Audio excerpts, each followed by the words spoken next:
Dear researchers, hello from Turkey. I'm Grant Altay TAŞKIN. I'm a tourism academic in Turkey, in Aksaray Üniversitesi. I have also a PhD on tourism management. But here I would like to explain something about food literacy. Once I've came across a term called food literacy. The person who inspired me with her work was Professor Helen Widgen. After I met her and read all of the papers of her, I had a quite good knowledge about the term. Then after that, I checked if the term is used in tourism field.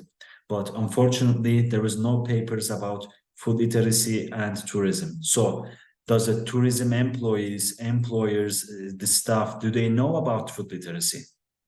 This is a question mark for me. Then I went and did this qualitative study called The Understanding of Food Literacy in the Field of Tourism. Sorry. And then I had confusing answers. Some people know about it and some people don't. But the people who know about the term, or so-called, they said that they know about the term, they know nothing about it. But people who were honest and said, we don't know anything about food literacy, I asked them, what do you think food literacy may be? So they answered, they gave quite nice answers. Health issues could be an ingredient of food literacy, they said.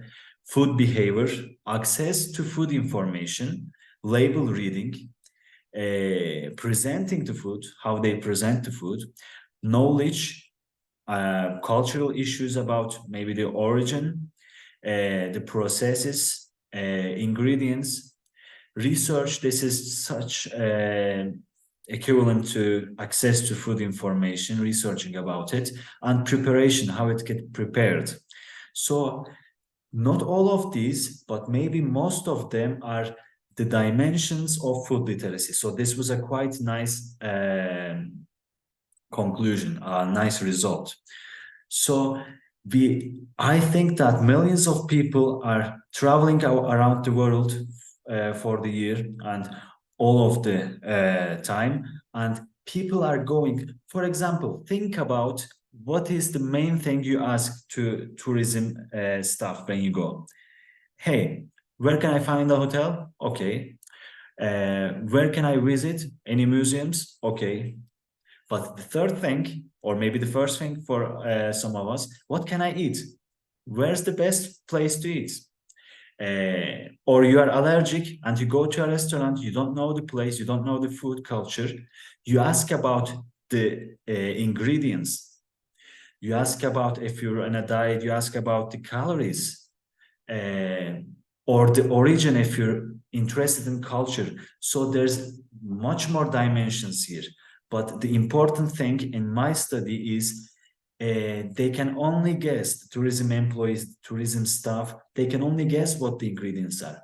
So me as a tourism academic, I think that in every tourism faculty and in different fields also, you need a lesson called food literacy or something related to that to teach people about food. They have to know about food, not only eat the food, because there's billions of or millions of people who are suffering from overweight or obesity. So even by teaching people how they can understand food can make enormous contributions. So this study was a starting study, me going into this field.